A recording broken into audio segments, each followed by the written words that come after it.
In our group of functional and nanomaterials, we have several interests, and one strong interest also related to industry is filtration, and we are developing new materials that could be used in filtration. We were looking for new matrices that could incorporate those materials, and we needed matrices that were very porous and had a very large surface area. And that's actually when we started to investigate the possibility to incorporate our filtration materials into nanofibers. Within healthcare medical applications, we are working in wound care, so we are developing new materials for wound dressing applications. On the other hand, we're developing materials that are used as scaffolds in tissue engineering.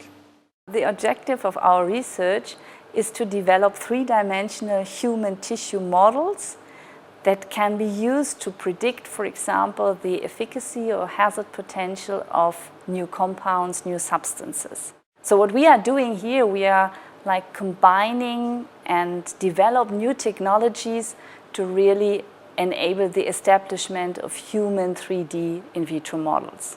For 3D structures preparation, we have two methods. For example, the bioprinting methods, where we can deposit layer by layer a matrix and also cells, so to build up a three-dimensional structures. On the other hand, biomaterials can be used, for example, nanofiber electrospun materials that serve as a scaffold for the cells to attach on.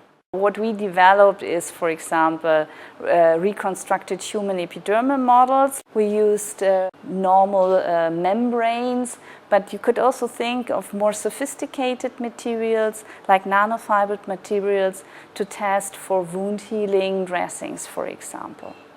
The super absorbing materials, they are made to manage the humidity around a wound. They are passive materials, so they won't release any drugs, so they can be easily put into the market. And they have to control the moisture environment close to the wound, which will improve the wound healing properties. We started with needle-based electrospinning systems, but soon we wanted to increase productivity and homogeneity of the materials, and therefore we also installed needle-free electrospinning systems in our laboratory. Because we need lots of materials to perform different tests, and we have to be sure that it's always the same quality of material that is being tested. We use a very certain type of nanofibers, that is the coaxially spun nanofiber. This nanofiber has a lumen, and in this lumen we place the bacteriophage. That means that inside the nanofiber the phage is protected. It is stable and it remains intact. If the fiber is then resolved, the phage can enter the food matrix and act again on the remaining unwanted bacteria. The phage itself has no impact on the organoleptic properties of food, meaning that structure, flavor and smell of food itself will not be changed after the application of phage. The great advantage of a bacteriophage is its great specificity. That means that a bacteriophage does not infect bacteria, it infects a certain species of bacteria. That means that a bacteriophage which infects Salmonella will not kill any of the good bacteria which are also present in food.